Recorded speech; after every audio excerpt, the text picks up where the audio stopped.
Hello student, I am going to next topic of chapter nutrition in plant, point 1.3 other modes of nutrition in plant. ठीक है, क्या पढ़ना है इसमें हमें कि अब और भी मोड्स क्या क्या हैं और भी तरीके क्या हैं न्यूट्रिशन के प्लांट में. ठीक है, there are some plants which do not have chlorophyll. कुछ ऐसे भी प्लांट हैं जिसमें क्लोरोफिल नहीं होता. ठीक है, they can not synthesise food. वो फूड सिंथेसाइज फिर कैसे कर सकते हैं? नहीं कर सकते क्योंकि क्लोरोफिल ही नहीं है. Then how do they survive and from where do they derive nutrition? तो फिर वो कैसे सर्वाइव करते हैं और अपना न्यूट्रिशन कहाँ से डराइव करते हैं? Like human and animal such plants depend on the food produced by other plants. जैसे ह्यूमन और अदर एनिमल डिपेंड होते हैं प्लांट के ऊपर या अदर एनिमल के ऊपर फूड के लिए, वैसे वो सर्वाइव करते हैं. They use the heterotrophic mode of nutrition. तो वो क्या करते हैं? Heterotrophic mode of nutrition use करते हैं. फिगर में हम देखेंगे, फिगर 1.5 जो फिगर है, आप ध्यान से देखिए यहाँ पे.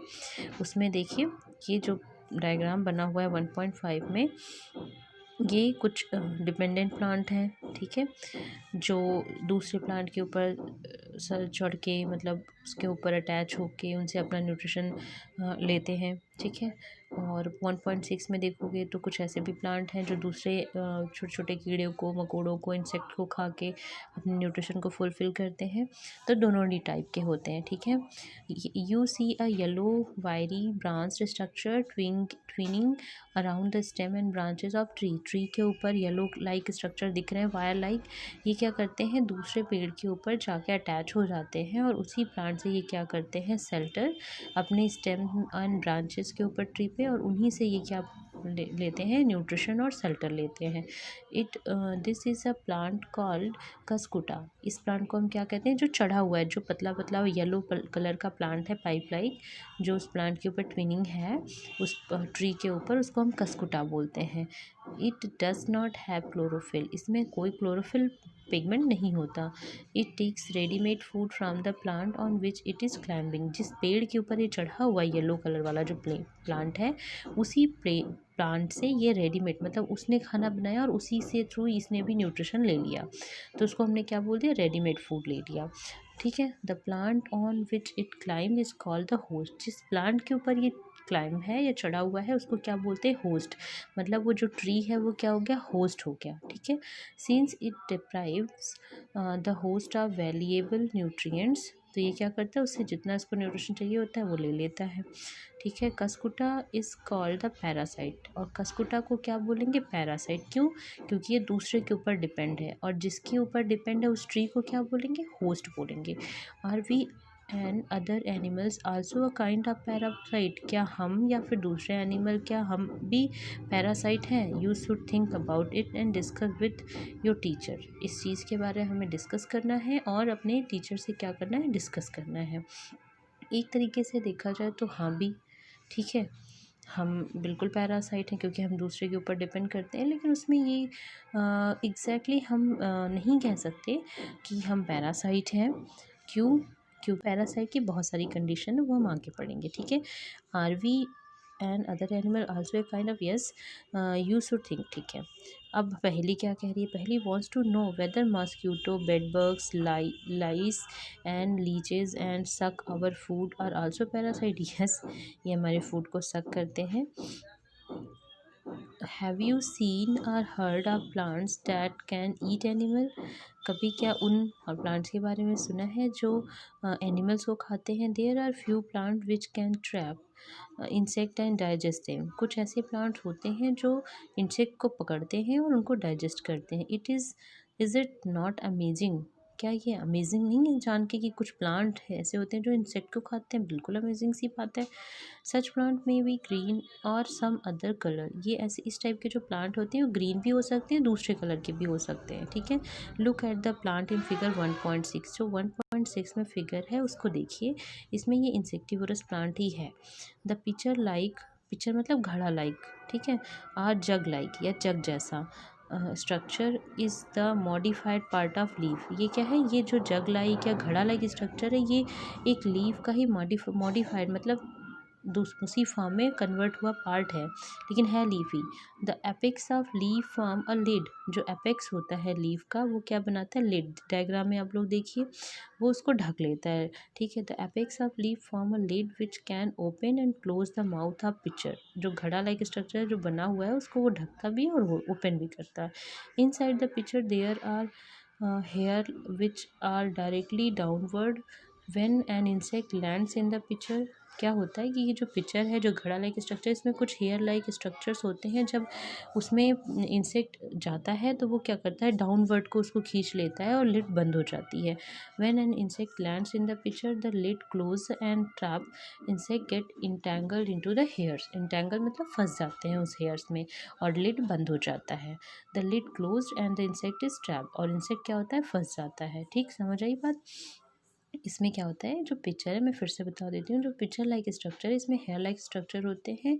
और उस टाइम क्या होता है, जब कोई इंसेक्ट आता है तो ये लिड खुला हुआ रहता है, और जो हेयर लाइक स्ट्रक्चर है उसी में वो जो इंसेक्ट होता है फंस जाता है, और फिर देन क्या होती है, लिड बंद हो जाता है। ठीक है। The insect is digested by digestive juice secreted in pitcher and its nutrients are absorb. जो इंसेक्ट होता है वो कैसे डाइजेस्ट होता है, इन पिक्चर लाइक जो स्ट्रक्चर, इसके अंदर डाइजेस्टिव जूस सिक्रेट होता है और इट्स न्यूट्रिएंट्स उसको डाइजेस्टिव जूस क्या करता है, उस इंसेक्ट को डाइजेस्ट कर देता है और फिर उसको किस फॉर्म में कन्वर्ट कर देता है, जो मतलब हमारी उसकी बॉडी के लिए न्यूट्रिएंट्स ज़रूरी होते हैं उसमें कन्वर्ट कर देता है। ठीक है। Such insect eating plant are called insectivorous. जो ऐसे इस टाइप के प्लांट होते हैं जो इंसेक्ट को खाते हैं उनको क्या बोलते हैं, इंसेक्टिवोरस। क्यों इंसेक्टिवोरस, क्योंकि इंसेक्ट को खाते हैं। ठीक है। Is it possible that such plant do not get all the required nutrient from the soil in which they grow.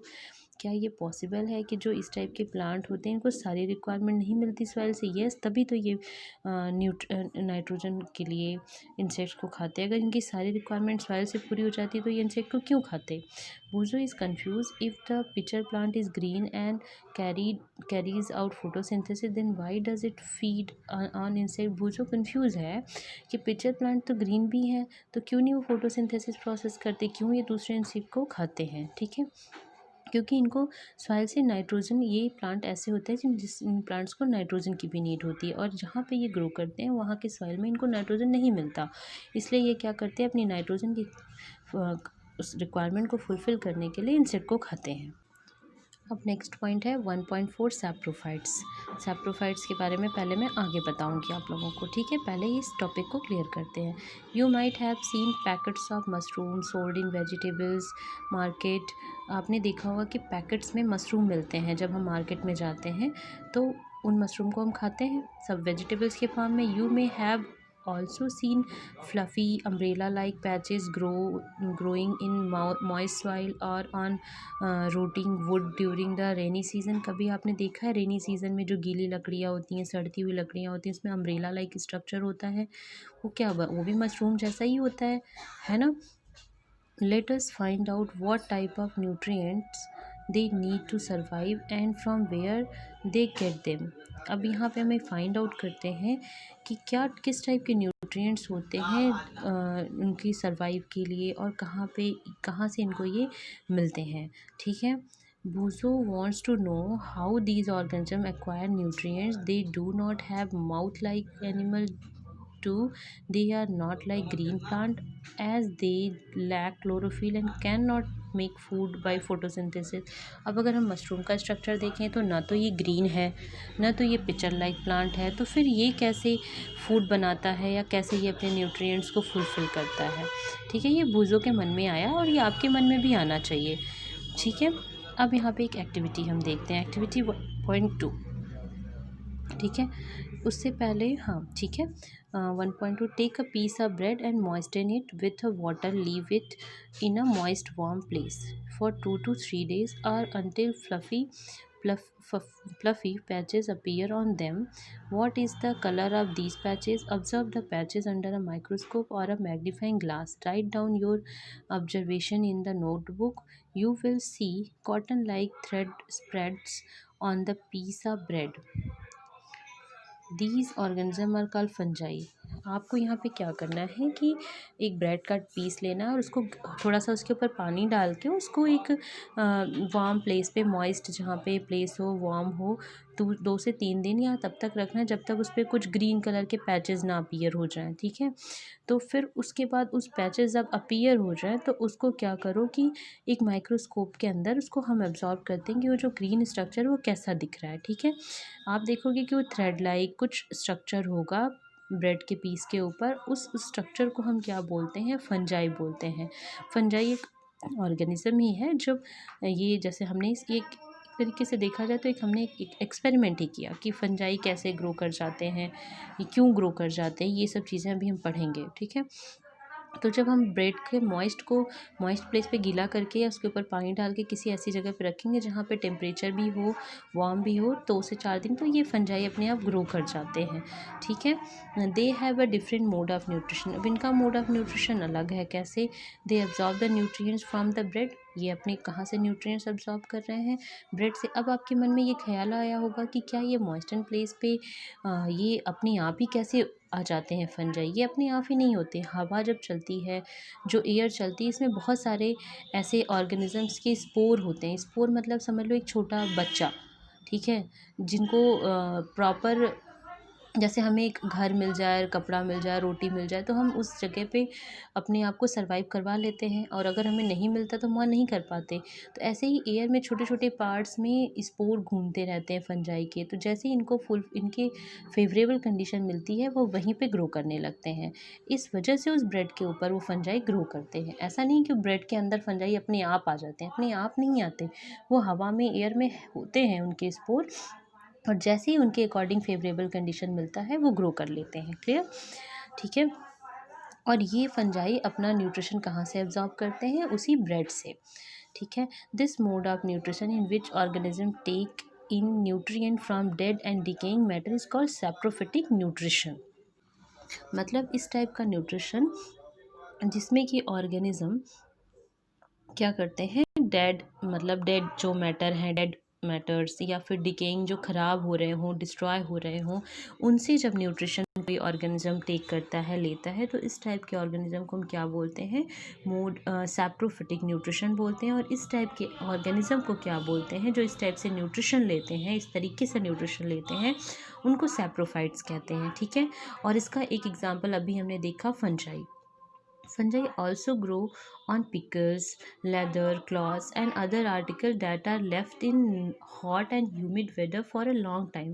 Fungi कहाँ पे ग्रो करते हैं? अचार पे, चमड़े पे, कपड़े पे, और भी बहुत सारे कुछ आर्टिकल सामान होते हैं जो कहाँ पे छोड़ दिए जाएं बहुत टाइम के लिए, हॉट, गर्म, और जहाँ पे ह्यूमिडिटी हो, ऐसी जगह पे अगर ऐसी चीज़ें लॉन्ग टाइम के लिए रख दी जाती हैं तो वहाँ पे फंजाई ग्रो कर जाते हैं। During the rainy season they spoil many things. आप रेनी सीजन में देखते हो कि चीज़ें बहुत जल्दी ख़राब हो जाती। क्यों?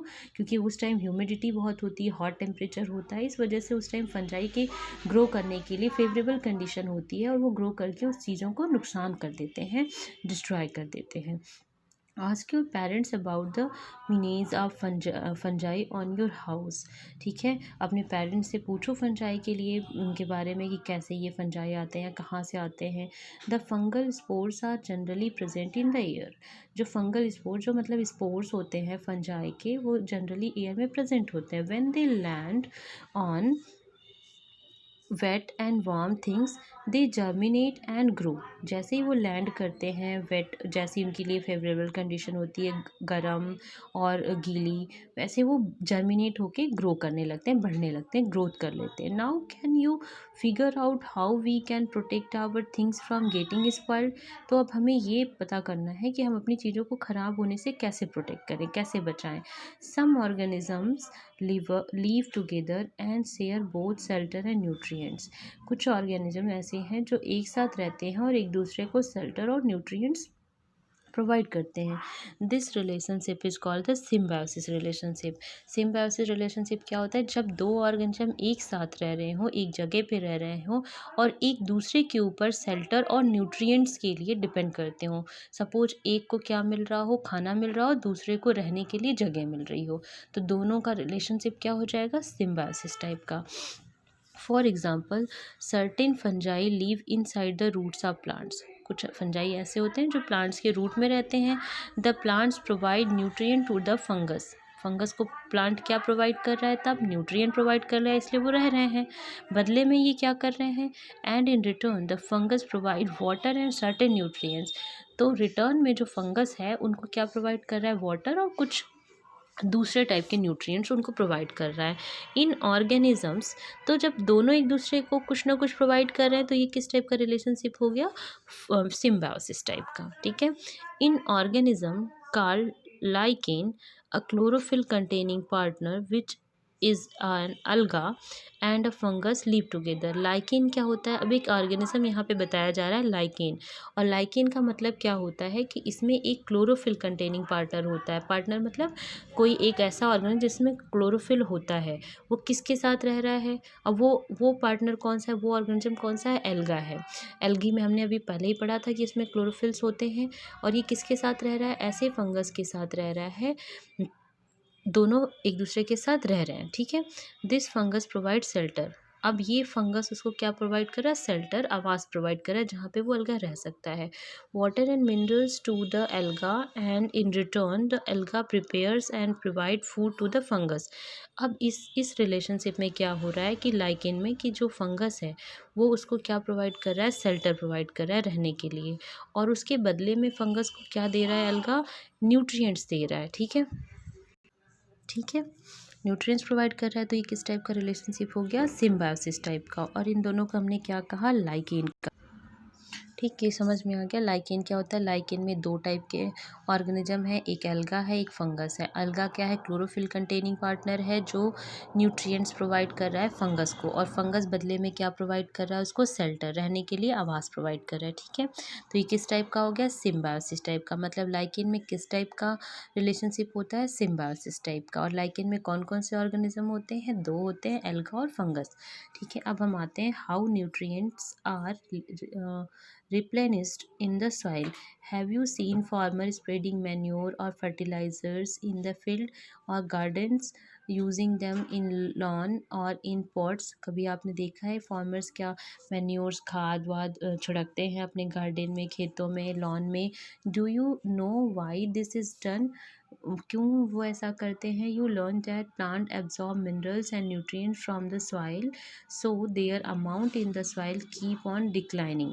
आपने ये पढ़ा कि प्लांट क्या अब्जॉर्ब करते हैं, मिनरल्स अब्जॉर्ब करते हैं, न्यूट्रिएंट्स अब्जॉर्ब करते हैं सॉइल से। ठीक है। तो अब क्या होगा, तो अब जब कोई चीज़ उसको एब्जॉर्ब करता रहेगा कंटिन्यू, तो वो चीज़ें कम होने लगती हैं। सपोज़ हमने 1 किलो सपोज़ हमने एक पैकेट बिस्किट रखा और डेली हम एक बिस्किट खा रहे हैं, तो वो बिस्किट क्या होगा, कम ही होगा ना, धीरे धीरे। ठीक वैसे ही जैसे कि मिट्टी में जब मिनरल्स हैं, न्यूट्रिएंट्स हैं, तो जब प्लांट उसको एब्जॉर्ब करेंगे तो वो धीरे धीरे कम ही तो होगा। उस रिक्वायरमेंट को कम करने फुलफ़िल करने के लिए, कम नहीं फुलफ़िल करने के लिए फार्मर उसमें मैन्योर्स और फर्टिलाइज़र्स थोड़े थोड़े टाइम पे डालते रहते हैं। ठीक है। Fertilisers and manures contain nutrients such as nitrogen, potassium, phosphorus. अब जो फर्टिलाइजर्स फार्मर उसमें क्या करते हैं, स्प्रेड करते हैं, उसमें क्या क्या होता है, उसमें नाइट्रोजन होता है, पोटेशियम होता है, फास्फोरस होता है। ये सब न्यूट्रिएंट्स हैं जो प्लांट के लिए बहुत ही नेसेसरी होती हैं। ठीक है। और उसको फुलफ़िल करने के लिए फर्टिलाइजर्स सॉइल में हमेशा एक इंटरवल पे छिड़काव करते रहते हैं। These nutrient need to be added from time to time to enrich the soil. ठीक है। टाइम टू टाइम ऐड करना पड़ता है। We can grow plant and keep them healthy if we can fulfil the nutrient requirement of plant. अगर हम plant के nutrient requirement को fulfil करते रहें तो हमारे प्लांट हमेशा हेल्दी रहते हैं, फ्लावरिंग होती है, फ्रूट्स आते हैं। और अगर यही इन सब चीज़ों का हम ध्यान नहीं देते तो हमारे प्लांट्स हेल्दी नहीं रहते हैं, फ्रूट्स नहीं आते, फ्लावर्स नहीं आते। ठीक है। Usually crop plant absorb a lot of nitrogen and the soil become deficient in nitrogen. Usually जो क्रॉप प्लांट्स होते हैं वो क्या करते हैं, बहुत सारा नाइट्रोजन absorb करते हैं, जिसकी वजह से सॉइल में क्या हो जाती है, डिफिशियंसी हो जाती है नाइट्रोजन की। ठीक है।